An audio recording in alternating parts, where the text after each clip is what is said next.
Hello everyone. Welcome to Nilanjana's exclusive English lessons. I hope all of you are doing great. Well, today I'm here to discuss the summary of Act 5.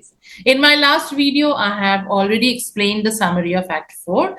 If you have not watched it, please go and watch that video because it's very helpful. So today I'm here to discuss Act 5 of Julius Caesar. And let's begin.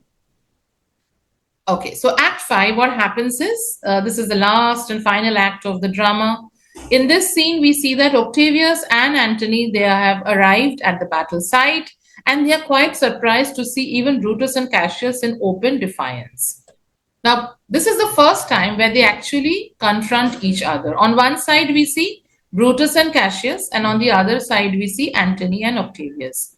Brutus and Cassius, they are in a heated argument with Antony and Octavius. Because why? This is the first time all the anger, that they have for each other gets expressed, and the past friendship that we had seen earlier in the initial part of the act, the drama, it's completely overshadowed right now by the present conflict. So the two leaders, Antony and Octavius, they are very angered by the defiance of Brutus and Cassius, and they're ready to crush the rebellion. Now, what happens when they confront each other? First of all, there's a lot of accusation hurled against each other. Antony accuses Brutus of hypocrisy. So he tells that, see, all the time you showed your love, you kept on saying, long live Caesar, but then you went and stabbed him. So you are nothing but hypocrite. So this highlights the irony of Brutus killing Caesar for freedom, and now he's fighting for a cause that might lead to tyranny. Cassius also accuses. What does he say? First of all, he tells Octavius that you are an ill-tempered boy and you are fond of revelry.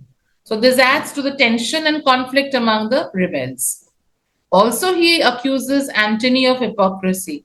He says that your words are like the humming of the bees. In this way, lot of accusations are hurled, and finally they exit. And before that, they challenge each other openly for a battle. So we are, gearing up for some real war, real battle happening. So after they exit, Brutus, he wants to have a word with Lucilius. And in the meantime, Cassius wants to have a word with Messala. But then when we hear Cassius speaking, we feel that there is some desperation in his voice. He feels doomed. He feels a sense of impending doom and he thinks that his death is near. He also becomes quite superstitious as he gives reference to certain signs and omens which he considers to be very negative, and he tries to get some message from there. However, he still trusts Brutus, and though they had a lot of argument recently, if you remember Act 4, quarrel scene, there was a lot of verbal fight between each other, but still he continues to trust and he believes that he will fight valiantly and support Brutus.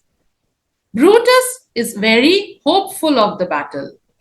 He's charged up, and one thing that he wishes is he wants to know the result of the battle beforehand. He says that if only one thing I could know is what is going to happen at the end, if I could have just known that. So in case if they lose, this is going to be their farewell. So they bid farewell to each other.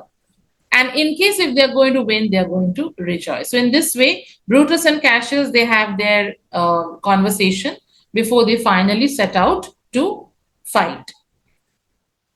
Now, when they fight, one thing that we have to understand is Brutus is fighting against Octavius and Cassius is fighting against Antony. So Brutus and Cassius, despite their difference, they part ways. The lines are drawn and both sides are ready for the inevitable clash. Because there's no way to avoid the battle now, right? This is the situation where they are all in and they have to fight. The two sides face each other, the fate of the Roman Republic hanging in the balance. So we have to wait and see what happens. Who is going to win? Who is going to be the ruler of the Roman Republic?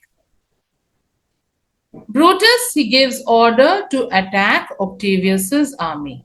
Now, Brutus gets the vibe in the battlefield that Octavius is half-hearted. He's scared, of course. And if you compare age of Octavius, is a young guy, and on the other hand, Brutus is experienced, he's efficient. So he tells that if we make a sudden attack, we can defeat him, and he actually does it.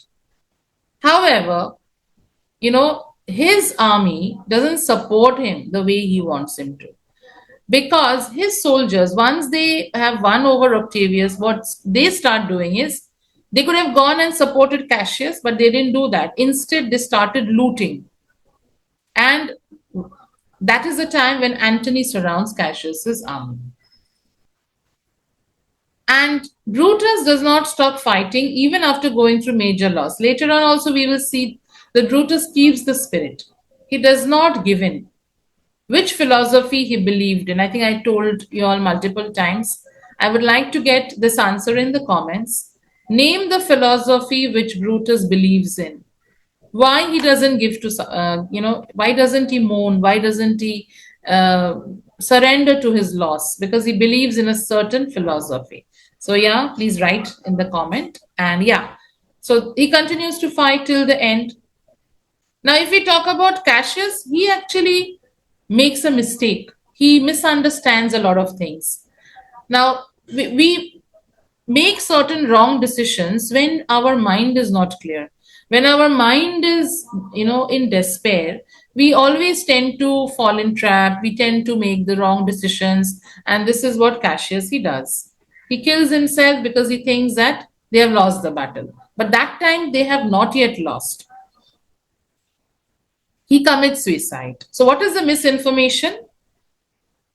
He believes that Titinius has been captured and decides to commit suicide because he believes the battle is lost. Now, the tragic irony of Cassius's death is that Titinius was not captured. He was actually victorious and he was on his way to rescue. The battle continues even after that. Now, when towards the end of the play, when everybody is more or less, they have surrendered and they have died, Brutus alone with a few of his men continue with the fight. So he has Cato, he has Lucilius by his side. Now Lucilius, when he thinks that Brutus is almost going to be captured, what does he do? He pretends to be Brutus in front of the enemies. And he tells that, yeah, come and capture me. I am Brutus. Why? Because actually allowing Brutus to escape. But when Antony, the soldiers, they don't know who is Brutus, so they capture him. So they are fooled. But when Antony comes, he tells that, no, of course, this is not Brutus. But then he commends Lucilius for his courage and integrity towards his master. He tells his men that let this man be kept safe, because I had rather have such men my friends than enemies. Such men like Lucilius, who are so filled with honesty, dedication, commitment, I would rather have them as my friends rather than my enemies. So Antony honors Lucilius. Finally, we come to the last scene, and Brutus requests his aides to take his life. Towards the end, in the last scene, we see that only a few men are there. We have Dardanius, we can see Clitus, then we can see Volumnius. Strato is also there. So he requests his people that, take my life. What I'm going to do is, you hold my sword and I'm going to throw myself on the sword. In that way, I can kill myself. But then, see, nobody is ready to do so. Everybody is reluctant. He also tells that my hour has come. I don't think I'm going to live anymore. This is my death hour. And I have also seen the ghost of Caesar twice. Ghost, the spelling of ghost on the screen is wrong. Please ignore it. So I'm going to die very soon. So what you do is, Strato, you hold the handle of the sword and I'm going to throw myself on that. And Strato finally does it. So with Brutus's death, everybody, all the conspirators are dead now. And of course, we can understand that Antony and Octavius, they have won the battle.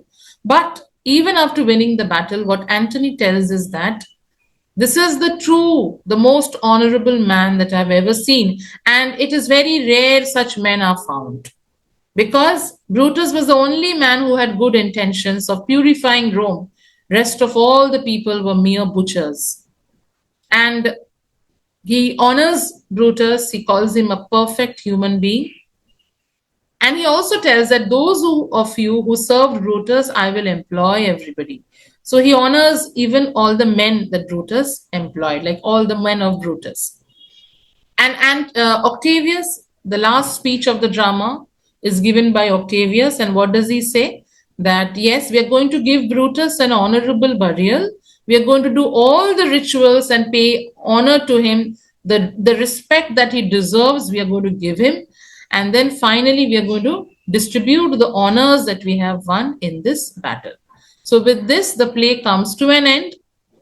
My intention was to tell you that what exactly happened in Act 5, and I hope I was able to do so. If you think this was helpful, do not forget to like, share the video, and also subscribe to the channel, those who haven't done it till now.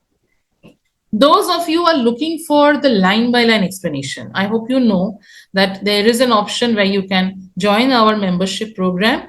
The link is also in the description box where you can get access to all the videos, line by line, insights of the character, critical commentary, everything is provided. And lately, I have also added question answers. Act 3 questions are added, Act 4 questions are added of Julius Caesar. Why? Because just to give you an understanding of how you can understand the questions. Right now, I've shared two reference to the context questions. And yes, if you have not yet joined the membership, I would suggest go with the Act 5 membership because it's going to be really useful for you in the sense with the last level, you have access to all the earlier levels also. So you don't have to pay extra for Act 3 and Act 4. So Act 5 is like the complete package that you get. All right. Yeah. And one more thing. While you're preparing for your literature paper, do not forget to also practice for your language paper. For that, I've also added a few links in the description where you can access a lot of practice papers. These are from Oswald. And if you buy these books, of course, I'm going to get a little bit of commission, as you know. But more than that, of course, what is your benefit is you will get a lot of question practices. Like it's kind of a question bank, sample papers, grammar, comprehension, essay, letter, notice, email. Because many times students ignore the language paper, but I hope you know that I would still say that getting marks in literature is easy, but getting marks in language is difficult because you need to be really strong in English to score good marks. So yeah, that was all what I wanted to share. If you have liked the video, please do give a thumbs up to motivate me, and I'm going to come up with more videos. Whatever videos you want me to publish, why don't you leave a comment? It will really be helpful for me to understand what is or what are your requirements. And yeah, thank you so much for listening to me patiently and have a beautiful day ahead.